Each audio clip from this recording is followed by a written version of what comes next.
Su Santidad Pío IX. 10 de junio del año 1851. Multiplices inter gravissimas que. Condenación y prohibición. De una obra española en 6 tomos, intitulada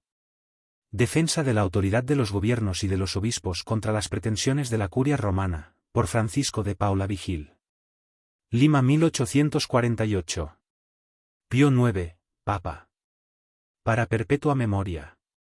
Entre los muchos y gravísimos cuidados de nuestro oficio, que por todas partes nos rodean, y entre las grandísimas calamidades de estos tiempos, que por esa siempre creciente novedad de todas las cosas conmueven y angustian vivamente nuestro ánimo, aflígele sobremanera el que por los jansenistas y otros del mismo jaez se estén publicando todos los días libros perniciosísimos en los cuales los hijos de este siglo, empleando la persuasiva de la humana sabiduría, hablan cosas perversas para hacer prosélitos. El deber, pues, de nuestro apostólico ministerio exige que, para defender y conservar la pureza de la religión católica y su veneranda disciplina, proscribamos y condenemos del modo más solemne semejantes libros, y con la mayor solicitud procuremos preservar y apartar, cual de emponzoñados pastos, de la lectura y retención de semejantes libros a la grey del Señor confiada nuestra humilde persona por Jesucristo príncipe de los pastores. Así, pues, habiendo sabido que se ha publicado en español un libro u obra en 6 tomos, intitulada Defensa de la autoridad de los gobiernos y de los obispos contra las pretensiones de la curia romana, por Francisco de Paula Vigil. Lima 1848, y conocido muy luego con solo la lectura del título que su autor era persona mal animada contra esta silla apostólica, no pudimos menos de hojearla, y muy luego, aunque con la mayor amargura de nuestro corazón, vimos que ese libro renovaba muchos errores del sínodo de Pistoia, condenados ya por la bula dogmática Auctorem Fidei, de nuestro predecesor Pío VI de grata memoria, y que por doquiera estaba sembrado de malas doctrinas y proposiciones repetidamente condenadas. En efecto, el autor, aunque católico, y, según se dice, consagrado al divino ministerio, para seguir con más seguridad e impunemente el indiferentismo y racionalismo de que se manifiesta inficionado, niega que en la Iglesia haya potestad de definir dogmáticamente que la religión de la Iglesia católica sea la única religión verdadera. Y enseña que cada cual sea libre en abrazar y profesar aquella religión que guiado de la luz de la razón juzgue verdadera. Combate impudentemente la ley del celibato, y a imitación de los novadores prefiere el estado conyugal al de virginidad, sostiene que la potestad de establecer impedimentos dirimentes del matrimonio, dada a la Iglesia por su divino fundador, emana de los príncipes, y afirma impíamente que la Iglesia de Cristo se la ha arrogado, asegura que la inmunidad de la Iglesia y de las personas, establecida por ordenación de Dios y por las sanciones canónicas, trae su origen del derecho civil, y no se ruboriza en decir que se debe tener más estimación y respeto para con la casa de un embajador de cualquier nación que para con el templo del Dios vivo. Al gobierno laical atribuye el derecho de deponer del ejercicio del ministerio pastoral a los obispos, puestos por el Espíritu Santo para regir y gobernar la Iglesia de Dios. Se esfuerza en persuadir a los que llevan el timón de la gobernación del Estado a que no obedezcan al romano pontífice en lo relativo al episcopado y a la institución de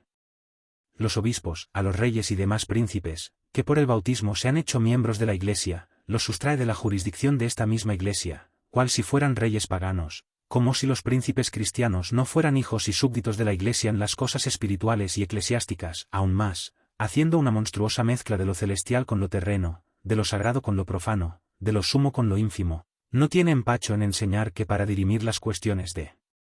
jurisdicción, la potestad terrena es superior a la Iglesia, que es la columna y firmamento de la verdad. Finalmente, y pasando por alto otros muchos errores, lleva hasta el punto su audacia e impiedad que con la mayor desfachatez se empeña en sostener que romanos pontífices y concilios ecuménicos se separaron de los límites de su potestad y usurparon los derechos de los príncipes, y que además erraron en definir las cosas de fe y de costumbres.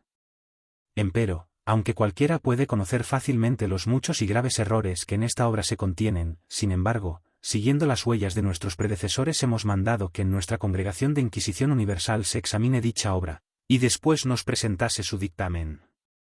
Nuestros venerables hermanos cardenales de la Santa Iglesia Romana Inquisidores Generales, previa a la censura de dicha obra, examinados los votos de los consultores, juzgaron que debía condenarse y prohibirse dicha obra, como que contiene doctrinas y proposiciones respectivamente escandalosas, temerarias, falsas, cismáticas, injuriosas a los romanos pontífices y a los concilios ecuménicos, eversivas de la potestad, libertad y jurisdicción de la Iglesia erróneas, impías y heréticas.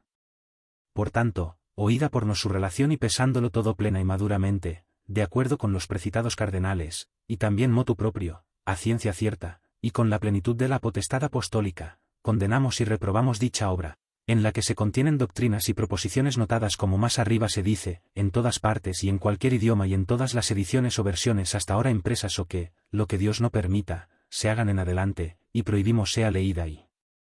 retenida esa obra, y enteramente prohibimos la impresión, descripción, lectura, retención y uso de dicha obra a todos y cada uno de los fieles de Cristo, aun de aquellos de quienes hubiera de hacerse específica e individual mención y expresión, y esto bajo pena de excomunión, que se incurrirá en el mismo hecho, y sin más declaración, por los contraventores, excomunión de la que por nadie podrán ser absueltos, sino por nos o por el romano pontífice a la sazón existente, salvo en el artículo de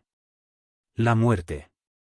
En nuestra voluntad y con autoridad apostólica mandamos que todos los que tuviesen dicho libro u obra, sean obligados a entregarla y consignarla en las manos de sus respectivos ordinarios o de los inquisidores, tan luego como llegasen a su noticia estas nuestras letras apostólicas, sin que obste cosa alguna que hubiere en contrario. Y para que estas nuestras letras lleguen cuanto antes a noticia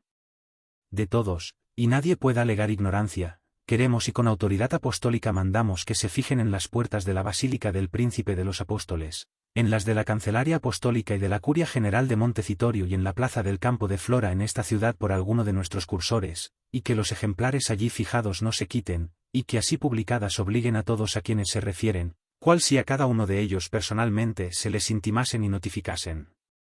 Y que a las copias o ejemplares de estas mismas letras nuestras, aun impresas, rubricadas por un notario público y revestidas del sello de una persona constituida en dignidad, se les dé así en juicio como fuera de él y en todas partes la misma fe que se daría a las presentes, si se exhibiesen o manifestasen.